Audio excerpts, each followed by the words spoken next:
May I thank the event organisers, Scholars at Risk Ireland and all European academies for the invitation to join you all today and discuss what is a fundamental element of democracy, academic freedom. We are honoured that one of the great thinkers, public intellectuals and political activists of our time, Professor Noam Chomsky, is with us at this conference and will be providing a keynote address. Noam Chomsky, we are privileged to have you in our midst today at what must be, due to pandemic conditions, a virtual gathering at which we discuss conceptual, ethical and empirical questions relevant to the important subject of academic freedom. Today's conference takes place at what I believe to be a perilous juncture in the long history of the Academy. Universities as sites, sources and experiences of learning have for several decades now been under continuous attack from a variety of sources, some overt, others covert, have suffered an attrition of range and depth, loss of interdisciplinary exchange, leading in too many cases to a degradation of the very scholarship and teaching for which they were established. Such adjustments have usually been rationalized as an inevitable search for relevance, often in the name of market forces and the inexorable drive towards a utilitarian reductionism that is now so pervasive. Any adequate discussion of our present circumstances must now consider not just the loss of academic freedom at the level of the individual scholar, but, I suggest, the loss of the institution of the university itself, even of the space of university discourse. It is not an overstatement, I believe, to make the argument that the ruination of the university tradition by a process of attrition, surrender to the quiet hegemony of that which is really unaccountable, is at hand. Indeed, the very raison d'etre of the university, I believe, is at stake. Academics all over the world should be concerned that future generations may weep for the destruction of the concept of the university that has occurred in so many places, which has led to little less than the degradation and debasement of learning, the substitution of information packaging for a discursive engagement or search for knowledge. The crisis we face is an intellectual one within a moral context. It reflects, for example, how in the subjects now taught as economics, we have passed from moral economy through political economy to a technical training in measurement of that for which we have neither a theory nor an adequate scholarly methodology.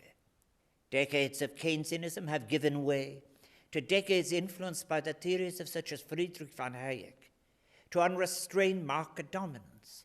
A new, largely uncontested paradigm has emerged, triumphant, a paradigm which has profound consequences for all institutions, including universities. A paradigm that makes assumptions and demands as to the connection between scholarship, politics, economy, and society. As a consequence, the public world is now again a space of contestation, as Jürgen Habermas has articulated so well, but less well served than when he first wrote, because of our further surrender to technos at the cost of anti-intellectualism.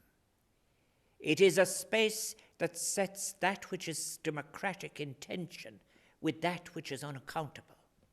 So much ground has been lost in terms of what Habermas coined the public sphere, the public world, the shared essential space of an independent people free to participate and change their circumstances, to imagine their future, be it in Ireland, Europe, or at global level. Intellectuals are morally challenged, I believe, whether to drift into, be part of, a consensus that accepts a failed paradigm of existence, or to offer or to seek to recover, drawing on their rich scholarly tradition at its best moments of disputation and discourse, alternatives that offer a stable present and a democratic, liberating, and sustainable future with potential emancipatory outcomes and human flourishing. The universities are challenged in the questions that are posed now, questions that are beyond ones of a narrow utility. Will the universities seek the space, the capacity, the community of scholarship necessary to robustly defend the university tradition and to challenge, for example, paradigms of the connection between economy and society, ethics and morality, democratic discourse and authoritarian imposition that have failed so demonstrably. The Academy is now in a winter, as Max Weber, the great 19th century social theorist, foretold. He spoke of the threat of a spring that would not beckon with its promise of new life, but would deliver instead the threat of a winter of icy cold. Weber prophesied an iron cage of bureaucracy within which conformity would be demanded to that which no longer recognized its original moral or reasonable purpose. He was writing at a time when technocratic rationality had succeeded reason as the central concept in the political writings, including those of Herbert Marcuse, who argued that rational decisions to incorporate technological advances into society can, once the technology is ubiquitous, change what is considered rational within that society. Thus, technology and industry became the dominant controlling force within the structure of the economy, thereby influencing intellectual pursuits.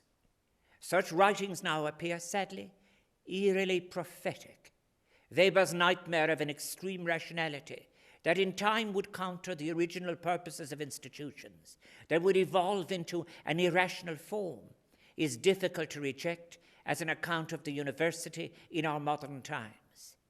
The effect of a new half-century of reduction of the influence of the state as a partner in the defense of what might have been the public commons in terms of education meant that a market characterized by unrestricted range, acquisitive concentration, and accumulation to a tiny minority could come to dominate. Academic courses are now viewed as economic units whose success is too often judged in terms of arbitrary quantitative outputs of graduates, as opposed to the quality of the courses and the standards of academic excellence achieved by those participating in them. Indeed, university provosts, presidents, and rectors now often describe and introduce themselves as CEOs of multi-million euro enterprises rather than as academics first and foremost, whose main responsibility might be to defend and cultivate the intellectual life of their academic institutions, facilitating an enriching learning environment for staff and students alike. Relatively expensive science-based courses and those in arts that are not seen as obviously utilitarian or lead to a direct route towards financial gain are sometimes under threat, while the rise of business courses continues unabated, as does the establishment of campus companies, all of which reflects the increasingly market orientation of the modern university.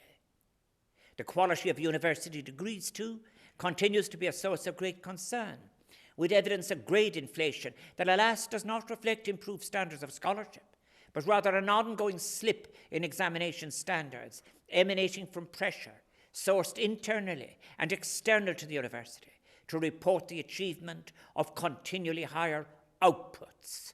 Are individual scholars passive bystanders of this ongoing degradation?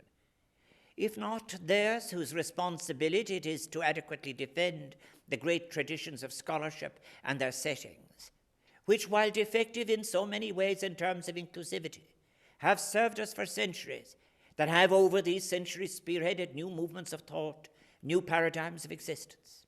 Are the great universities of the world, rather like the stones of the monastic sites visited today, to become like them in time, merely the tourist attractions of the future?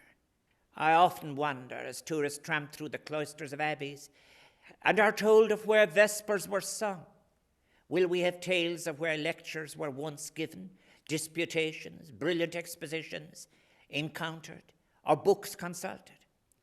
It may sound rarefied now, but it is important to acknowledge that in the history of universities, the finest of individual scholarship was achieved within what such scholars identified as a community of scholarship. The role of academics, and particularly those involved in the public sphere, has always been to test assumptions, provide a range of alternative explanations, to seize moments and have the courage to provide reaction, to be subversive of received thought, hidden assumptions, misconceptions, and fallacies. An intellectual's mission in life Edward Said told us, is to advance human freedom and knowledge. This mission so often means standing outside of society, apart from the dominating ethos of its institutions, and actively disturbing the status quo. It is notable and telling how the cultural sphere does this so well in ways that academia often does not. A strong emphasis on intellectual rigor and clarity in the presentation of ideas are also, of course, fundamental to Said's vision of the public thinker. As Immanuel Kant put it, thoughts without content are empty, intuitions without concepts are blind. It follows, therefore, that a core enabling feature of academia has been that of academic freedom, a moral and legal concept expressing the conviction that the freedom of inquiry by faculty members is essential to the mission of the academy, as well as the principles of academia, and that scholars should have freedom to teach or communicate ideas or facts, including those that may be inconvenient to external political groups or to authorities, without facing repression, job loss, or imprisonment. However, when the freedom being lost is not just the individual scholar, but the concept of the university itself, we are at a new level. Could it be that scholars, in their individual pursuits, failed to save the institution beneath their feet? Michael Polanyi, in his 1958 book, Personal Knowledge, argued this so well, stating that academic freedom was a fundamental necessity for the production of true knowledge, that a structure of liberty is essential for the advancement of science, and that the freedom to pursue scholarship for its own sake is a prerequisite for the production of knowledge through peer review and the scientific method. Academic freedom is formally guaranteed in all Western democracies and to various degrees. The guarantee in the Irish Universities Act 1997 is comprehensive. A member of the academic staff of a university shall have the freedom within the law in his or her teaching, research, and any other activities, either in or outside the university, to question and test received wisdom, to put forward new ideas, and to state controversial or unpopular opinions, and shall not be disadvantaged or subject to less favourable treatment by the university for the exercise of that freedom. This effectively guarantees that academics may engage in curiosity-driven research that has no obvious near-term practical applications, but expands understanding of the natural world. Yet we know that this guarantee is under severe pressure from forces, including those of a narrow market-driven and utilitarian nature. For example, the lion's share of government research funding, indeed funding from the European Union and international sources, currently supports applied research. This limits scientists' academic freedom to choose their research areas and damages the overall health of scholarship. A core tenet of academic freedom relates to security of tenure, ensuring that faculty can be dismissed only in extreme cases, such as gross professional incompetence or behavior that evokes condemnation from the academic community itself. Tenure, as we know, is now a burning, divisive issue.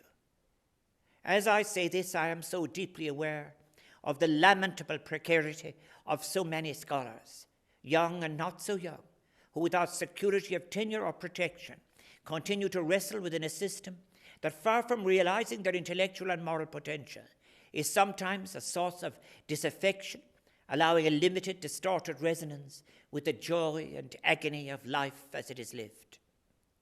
It seems to me that the processes of decision-making in relation to modern tenure systems represent the inward migration into such systems of models that have been derived from business practice, where they are not open to empirical test as to assumptions or consequences.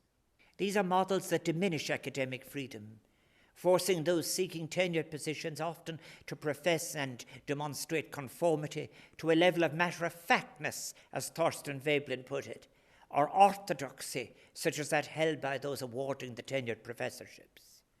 Groupthink tendencies abound in many institutions, but groupthink in academia is perilous, even ruinous. The desire for harmony or conformity that simply masks quiescence in an academic context will likely result in a suboptimal, irrational, dysfunctional outcome.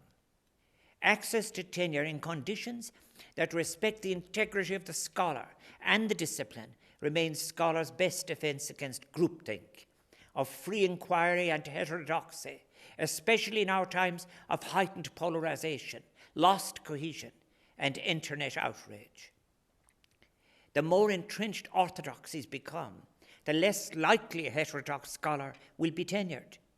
Tenure is thus essential because it protects academic freedom not only in cases in which a scholar's politics may run counter to those of their department, institution, or funding bodies, but also, perhaps most importantly, in cases when a scholar's work innovates in ways that challenge received wisdom and orthodoxy in the field. We need more heterodox ideas to flourish, gain credence, given the manifest failure of the orthodox paradigms of connection between economy, society, and ecology, for example, which have endured for too long. I am heartened, for example, by the growing number of brave new scholars in the fields of heterodox economics, advocating a new eco-social paradigm of existence that represents our best hope of sustainable, inclusive, ethical economy and society. Academic freedom is not a trivial matter on the fringes of elite society, a matter merely for discussion in university common rooms. When academic freedom is seriously undermined in extremists, scholars may find themselves targeted for public vilification, job loss, imprisonment, or even death in parts of the world. However, and even more relevant now in post-pandemic conditions, is the slow attrition of critical capacity. Those who employ violence to repress academic research, teaching and writing, seek to suppress or even eliminate the spaces in which citizens are free to think, to share ideas, and challenge the status quo. Such authoritarian abusers of freedom see the open, pluralist space of intellectual inquiry as a threat to their power, or more accurately, their stranglehold and their projects, which invoke a distorted and hateful version of religion and faith, or an authoritarian conception of the state, or perhaps both for that matter. Such, however, constitutes the extreme form of attack on academia itself and those who teach or study within it. There is, however, the more subtle form of authoritarian oppression against new, different, or intellectually subversive scholarly work. Some of the best known and funded institutions have engaged in bureaucratic practices of such a type that has resulted in an attrition of morale among such scholars. Third level's problems, then, must be seen in the context of all of the parts of education and its relation to society. Education as a means to adequate participation has to be valued as that, rather than as a commodity. Recent years have also seen a profoundly disturbing resurgence of attacks on girls and women in particular, in an attempt to prevent them from accessing education. In her acceptance speech of the 2014 Nobel Peace Prize, the Pakistani education activist Malala Yousafzai described how things changed in her paradise home of the Swat Valley. Education went from being a right to being a crime. Girls were stopped from going to school. When my world suddenly changed, my priorities changed too. I had two options. One was to remain silent and wait to be killed, and the second was to speak up and then be killed. I chose the second one. I decided to speak up. Old ignorance and practices of exclusion, now more violent in their assumptions and practices, remain a great cause for concern. But new forms of harassment have emerged and are being regarded right across the university system. Academics everywhere should be alarmed at the ongoing corrosive attack that faces the university, even at its core conceptual level, that has already occurred and continues to occur in so many places, and which has led to little less than the degradation of teaching, learning, and scholarship. Such attacks often amount to subtle, or at times even not so subtle, forms of repression, conflating intellectual inquiry and critical discourse with disloyalty. This does not simply endanger academic freedom. It has consequences for the freedom of all citizens. Indeed, it endangers democracy itself in those countries where it exists, and the possibility of democracy in those countries where there is none. Edward Said, speaking to an audience at the University of Cape Town, offered the example of John Henry Newman as an argument against the downside consequences of over-specialization. He suggested that the model of academic freedom should be the migrant or the traveler. We should be free to discover and travel among other selves, other identities, other varieties of the human adventure, but most essentially in this joint discovery of self and other, it is the role of the Academy to transform what might be conflict or contest or assertion into reconciliation, mutuality, recognition, and creative interaction. Said's model, founded on the concept of the scholar as explorer in pursuit of knowledge and freedom, allows for a contrast of the academic model of the professional who seeks to be king and potentate with the traveller who is dependent not on power but motion, willing to enter different worlds, to use different idioms and understand a variety of disguises, masks and rhetorics. The traveller, free in spirit and unshackled, embraces novelty and abjures predetermined paths, crossing over to the space of the other. This paradigm is the cultural idiom of academic freedom, but it also embodies the emancipatory essence of a genuine, inclusive, and democratic society. Germany can provide us with both an exemplar of academic freedom and its benefits to society, as well as demonstrating the intrinsic fragility of even the most entrenched tradition of academic freedom. We can think, for example, of the University of Göttingen, where the basic principles of freedom to teach and freedom to study were firmly established in the 18th century, becoming a model that inspired other universities throughout Europe and the Americas. The foundation charter of the University of Göttingen in 1736 stated that university teachers were to be free from censorship and have complete and unlimited freedom, access and right to teach publicly and specially for all eternity. In keeping with the spirit of the Scottish Enlightenment, the university faculties were founded as equal entities with theology no longer taking precedence. The libertas academica that characterized the University of Göttingen thus played a significant role in enabling the transition then taking place in European science. The teaching of jus publicum, public law, provided at Göttingen attracted many notable students, such as Clemens von Metternich, Otto von Bismarck, Wilhelm von Humboldt, who later established the University of Berlin, as well as, more surprisingly perhaps, the great Romantic poet Heinrich Heine. In 1809, Arthur Schopenhauer became a student at the University of Göttingen, where he studied metaphysics and psychology. In the late 19th and early 20th century, social sciences and the humanities continued to flourish at the University of Göttingen, where Max Weber studied and Edmund Husserl taught for 15 years.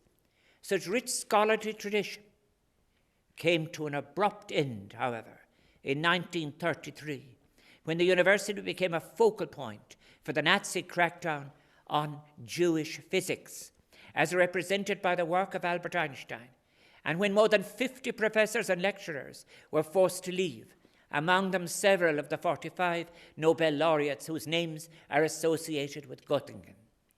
Returning to the image of the intellectual as migrant, we can note how during the Second World War, networks of international solidarity were organized to respond to the persecution of scholars, such as at the New School for Social Research in New York, which was renamed the Graduate Faculty during the war, and which played a role not dissimilar from that played today by the Scholars at Risk Network. The New School's director of the time, Alvin Johnson, managed to obtain funding to provide a haven in the United States for scholars whose careers and lives were under threat in Europe. The influx of new people with fresh ideas had a long-lasting and positive impact on the American Academy. The refugee scholars from Europe contributed to the transformation of scholarship in the United States by bringing theoretical, empirical, and methodological approaches to their fields that had been heretofore less well represented in American universities. I can think of no better example of this phenomenon than Hannah Arendt, who had a profound influence on intellectual debates about revolution, totalitarianism, and democracy. Another refugee scholar, Marx Wertheimer, challenged behaviorism, the dominant paradigm in American psychology at the time, with his cognitive psychology. The work of Hans Jonas was virtually ignored when he first came to the graduate faculty after the war, but it now frames much of the scholarly writing on bioethics and the environment. Many other German scholars associated with the graduate faculty have had an influence on American scholarship, including philosophers such as Alfred Schutz or economist Adolf Lowe, who developed his institutional approach to the study of economics, and his concurrent critique of classical economic theories at the New School. Thus, beyond the tragedy of persecution and exile, the free movement of scholars across continents is one that never fails to yield a cross-fertilization of ideas, a renewed flourishing of knowledge.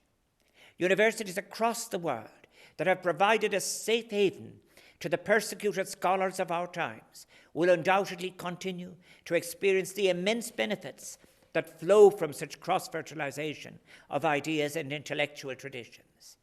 As to the public world in which the public intellectual must engage, it must now become, as it was before in human history, a space of contestation as to its future and purpose, yet one that respects the essentials of discourse.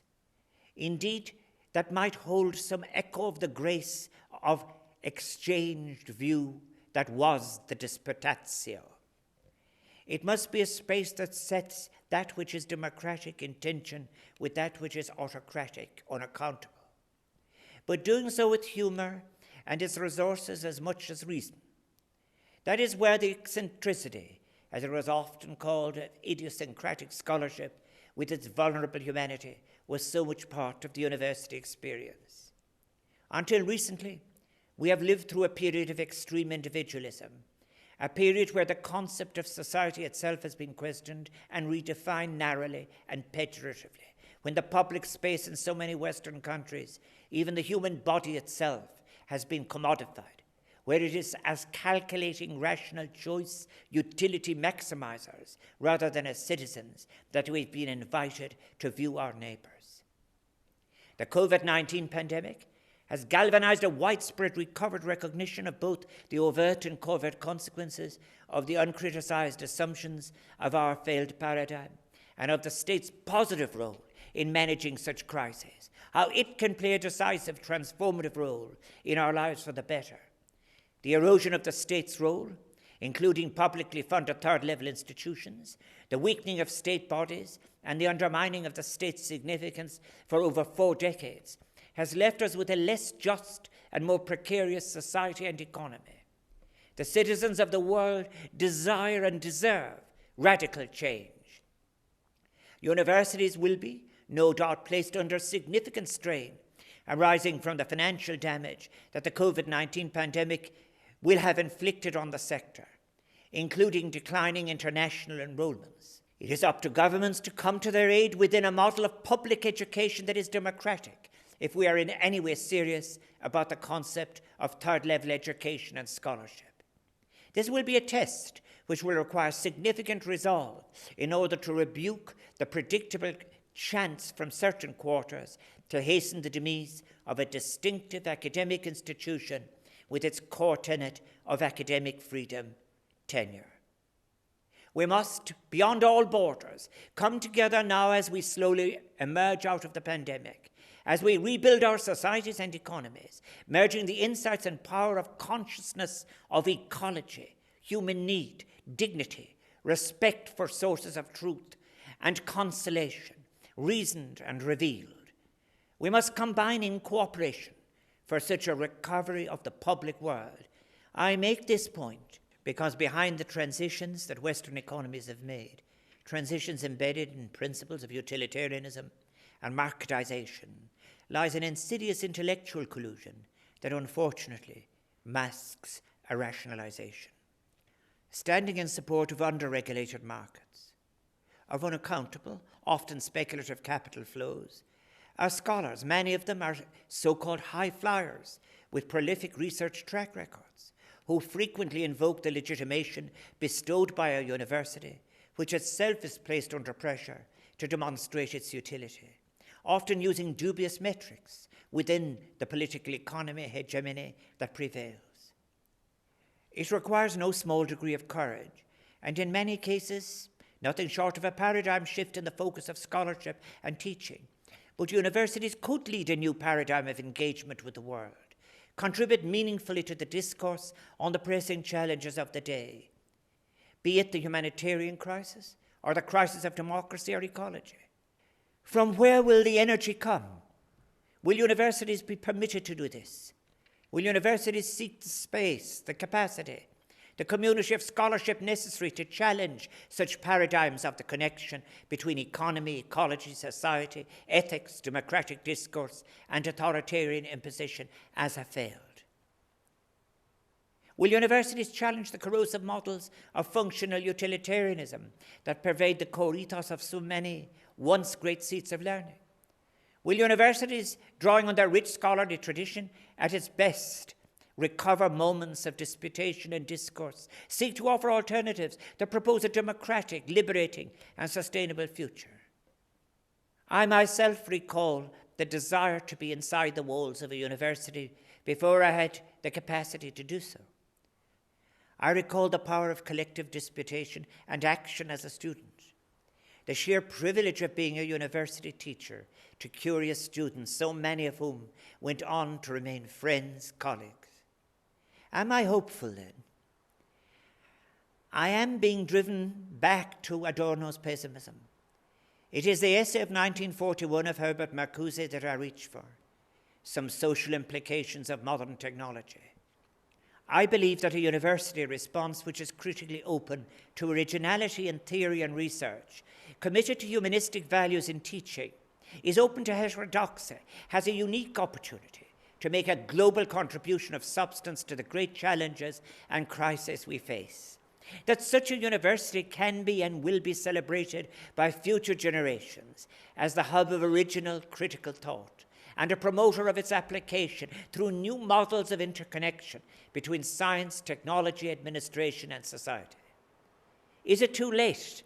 I hope not. It will take such a release of emancipatory energy to turn matters around, to save the university experience as one of originality, wonder, performance, awe, and the shared joy of scholarship. I believe, too, that such an outcome would facilitate a rich connection between the sciences, humanities, and culture, facilitate learnings from the interstices between disciplines, where, as Said put it, the most exciting ideas emerge, representing a paradigm shift away from the strict, sometimes arbitrary divisions that have on occasion impeded academics to realize their best work, and which have perhaps fueled the decline in interest in the public intellectual. The change for which I advocate is the recovery of the right to pose the important questions, such as Immanuel Kant did through the development of his form of transcendental realism in his time. What might we know? What should we do? What may we hope? These first-order questions are surely the very essence of what should comprise a free academic's inquiries. Not any narrow, predefined, perhaps even on occasion predetermined investigations funded by insatiable corporations that are in turn the slaves of a financialized version of global economy that serves the few and who seek to justify their actions by receiving the approving stamp of academia. May I conclude with a very modest proposal that could be easily implemented. Teach a module on the nature and role of the university, including the cornerstone of academic freedom, to every incoming university student, raising awareness of the importance of such freedom and the critical, now precarious position of the university in contemporary society. For those of us then who have had the privilege of being university teachers, and those who still are, the university is, I suggest, a space from which new futures have always emerged, and must make that possible again with the greatest of urgency. It is time to recover the diversity of scholarship, the unity of scholarly support, to strike out for originality, to seek as comparative standards the great moments of intellectual work from around the world. Out of a struggle for the recovery of the public world, the possibility of the emergence of truly emancipatory paradigms of policy and research are visible on the horizon. From all of this can come the joy of living better, having come to know more together. We have an opportunity in the wake of the COVID pandemic, with all its personal, social, and economic consequences, to reclaim and re-energize academia for the pursuit of real knowledge, unbiased study that can yield insights that may be applied for the enrichment of society in its widest, in its most all-encompassing definition, and enabled to address our great challenges. It is a once-in-a-lifetime opportunity, that should not be squandered. Ber Banach,